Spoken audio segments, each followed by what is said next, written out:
কিছুটা সময় নিজের জন্য বাঁচিয়ে রাখা উচিত, প্রয়োজন। কারণ নিজেকে বোঝাটা ভীষণভাবে দরকার, নিজেকে সময় দেওয়াটা একান্তভাবে দরকার। তুমি যদি নিজেকে বুঝতে না পারো, তাহলে তুমি অন্যকে বুঝবে কী করে? অন্যকে বোঝার চেষ্টা করবে কী করে? এখনকার হাতে, আমাদের জীবনে এখনকার সবার হাতে এতটা সময় নেই যে সবার খবর আমরা নিয়ে বেড়াবো।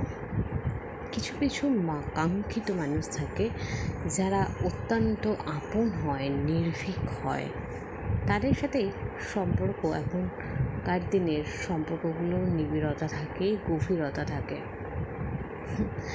আর যেখানে কাঙ্ক্ষিত নেই, চাওয়া পাওয়া নেই, সেখানে সম্পর্কগুলো আস্তে আস্তে ধুলোবালি বা ধূলিকণা পড়তে থাকে, ক্রমান্বয়ে। এক একজন ভাবে অর্থই সব কিছু। হ্যাঁ, অর্থ ছাড়া জীবনে এক পাও এগোনো যাবে না।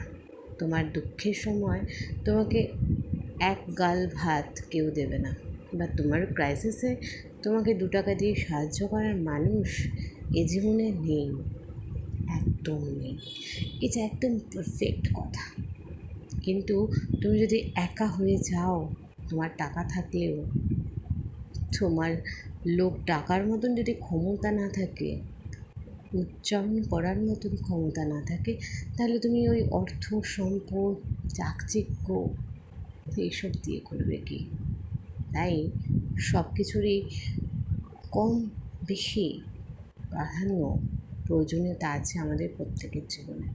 হয়তো এক একজনের মিনিং এক এক ধরনের, মনের রিয়েলাইজেশনটা এক এক ধরনের হয়। তো ভিডিওটা আজকে আর বেশি লেন্দি করছি না। আশা করি প্রত্যেকে খুব ভালো আছো, সুস্থ আছো। আমিও আছি, চলে যাচ্ছে তোমাদের আশীর্বাদে। ভালো লাগলে কমেন্ট করে জানিও। আর যদি মনে হয় কথাগুলো নির্ভীকভাবে তোমাদের হৃদয়কে স্পর্শ করতে পারেনি বা ভালো লাগেনি, তাতেও জানি। তোমাদের উত্তরের অপেক্ষায় রইলাম। সবাই ভালো থেকো।